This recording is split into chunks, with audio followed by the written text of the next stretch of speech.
وجدنا أن قطر جاءت تسميتها نسبة إلى الشاعر قطر بن الفجاءة، وهو لمن لا يعرفه شاعر الخوارج وفارسهم وخطيبهم والخليفة المسمى أمير المؤمنين في أصحابه، وكان من رؤساء الأزارقة وأبطالهم، وجاء وصحبه أرض قطر بعد هزيمتهم في العراق وطردهم منها، وهم كانوا أول من سكن ما يعرف بقطر اليوم، وإليهم ينتسب الثاني. والخوارج الذين هربوا من العراق صوب شواطئ الخليج وما يعرف بقطر اليوم هم من دبروا مكيدة اغتيال سيدنا علي بن أبي طالب كرم الله وجهه، واغتيال عمرو بن العاص، وكذلك معاوية بن أبي سفيان، إلا أن عمرو ومعاوية نجيا، وقتل سيدنا علي على يد عبد الرحمن بن ملجم أحد الخوارج. ومنهم خرجت الفتنة التي خضبت الماضي المؤلم بدماء الأبرياء، وأزهقت حياة الأتقياء، وهدرت من أموال المسلمين ما لا يحصيه إلا الله سبحانه وتعالى، وصرفت الخلافة عن قتال أعداء الله والمسلمين إلى دفع شرورهم والتصدي لهم، وحالت دون الدعوة إلى الله. وعلى ما يبدو فإن الشيخ حمد آل ثاني قد حمل لواء أسلافه ودورهم التاريخي في بث الفتنة وتفريق الأمة، هذا من باب الولاء لتاريخه، وربما كان ذلك خارجا عن إرادته بحكم الجينات المتوارثة أبا عن جد. فقد كانت البحرين سابقا تسمى البحرين وتوابعها، والمقصود بتوابعها ما سمي بإمارة قطر، ولما كان البحر يحيط بها من جميع الجهات ولصعوبة التنقل آنذاك، عين آل خليفة حكام البحرين آل ثاني موظفين على إدارتها، إلا أنهم استعانوا بالإنجليز ليعلنوا استقلالها كدولة. فقطر لم تصبح على ما هي عليه بشكلها الحالي إلا بعد أن قام آل ثاني بالانقلاب على آل خليفة حكام البحرين والاستقلال عام 1971، وذلك بمساعدة بريطانيا. كانت بريطانيا تهدف إلى سيادة قطر وحدها بعيدا عن البحرين، فعملت على عقد معاهدة بين آل خليفة حكام البحرين وآل ثاني حكام قطر، بمقتضاها استقلت قطر عن البحرين، وذلك سنة 1914 للميلاد. واضطر الشيخ عبد الله بن قاسم آل ثاني لأن يعقد معاهدة منفردة مع إنجلترا، بمقتضاها تدير إنجلترا شؤون قطر الخارجية مع نفوذ داخلي كبير تحت غطاء رعاية الأجانب الذين توافدوا على قطر بعد اكتشاف البترول بها بكميات وفيرة. وظلت إنجلترا شبه مسيطرة على قطر حتى نالت استقلالها الحقيقي في 10 من رجب عام 1391 للهجرة، والأول من سبتمبر عام 1971 للميلاد.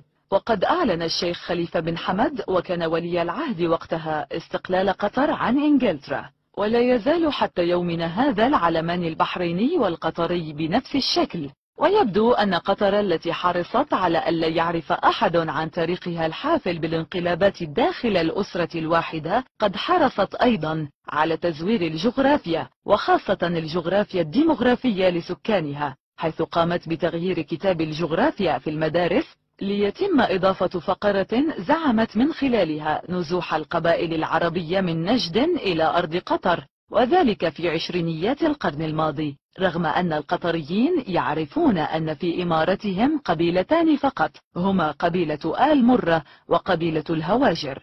كما قام أمير قطر الجديد أي الحالي بسلسلة تزوير للتاريخ بإنتاج مسلسل درامي ضخم عن الشخصية التاريخية القعقاع بن عمرو التميمي، وقدمه على أنه أحد فرسان العرب وأبطالهم في الجاهلية والإسلام، وله دور في معارك إسلامية كثيرة منها اليرموك والقادسية، وتم وصفه بأنه خير من 1000 رجل. وبالطبع أراد أمير قطر هنا أن يقول إنه حفيد لأحد فرسان العرب من تميم، وليس حفيدا للخوارج كما تشير الوقائع التاريخية.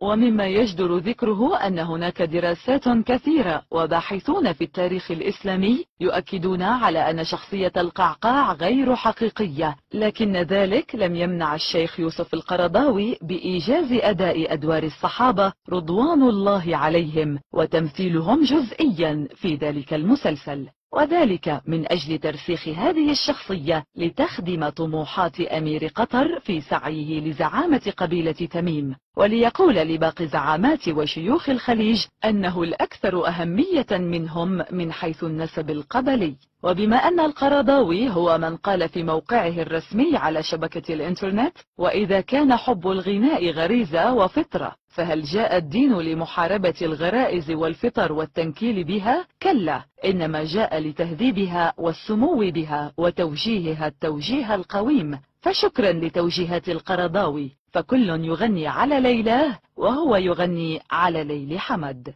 أما عبد الله الشمري وهو محلل سياسي لاذع، حيث يقول في ذلك: تمويل هذا المسلسل من الحكومة القطرية لا يمكن أن يوصف بأقل من أنه إعلام سياسي بحت، يؤدي دوره من خلال العزف على أوتار القبيلة، إذا ما علمنا أن تميم ليس لها زعيم واحد لعموم القبيلة مثل أكثرية القبائل في الخليج، كما هو حال شمر وعنزة وعتيب وغيرها. لذا يسعى آل ثاني للسطو على زعامتها، سيما أنها أكثر انتشارا وعددا من جميع القبائل الأخرى في منطقة الخليج العربي. وهنا نقول لحمد: إن تمكنت من تثبيت نفسك في زعامة تميم، فذلك لن يبدل من كونك حفيد من أثاروا الفتنة بين المسلمين قاتلي أمير المؤمنين علي بن أبي طالب. فشكرا حمد لكل الجهود التي وفرتها على أمريكا ماليا وإعلاميا لتكون أنت القابلة القانونية التي أمنت ولادة شرق أوسط جديد، وبكونك الوكيل الحصري للولايات المتحدة ولإسرائيل للقيام بهذه المهمة. ولن ننسى شهامتك وكرمك بتبرعك بمال الشعب القطري المحروم من كل الديمقراطيات الموجودة في العالم لتنشئ شرقا أوسطيا جديدا يتمتع بالديمقراطية. وشكرا لاستمرارك بحمل رسالة قطري، ولأنك توصل الماضي بالحاضر، ولأنك تعيد التاريخ الذي زيفته. وشكرا لأن ما تفعله يؤكد أنك سائر على درب الأجداد الخوارج. إذن ما هي المسرحية التي تؤديها قطر؟ وهل تعتقد أنها تقوم بدور البطولة أم أنها مجرد كومبارس؟ وما هو التكسب والمصالح العائدة سوى بغض الشعوب العربية لها والتقرب الإسرائيلي منها؟ ولماذا برزت قناة الجزيرة في تصفية حسابات قطر مع خصومها ونجحت أكثر من مرة في إشعال الفتن في عدد كبير من العواصم العربية عندما توترت العلاقات مع الدوحة؟ أسئلة كثيرة تدور حول قطر، هذا البلد الصغير الغني الصاعد بلعبة السياسة. قطر وما أدراك ما قطر، لكن إذا عرف السبب بطل العجب. وإذا كان حمد من تميم فإليه عني الشاعر رحمه الله: تميما بطرق اللؤم أهدى من القطا، ولو سلكت سبل المكارم ضلت.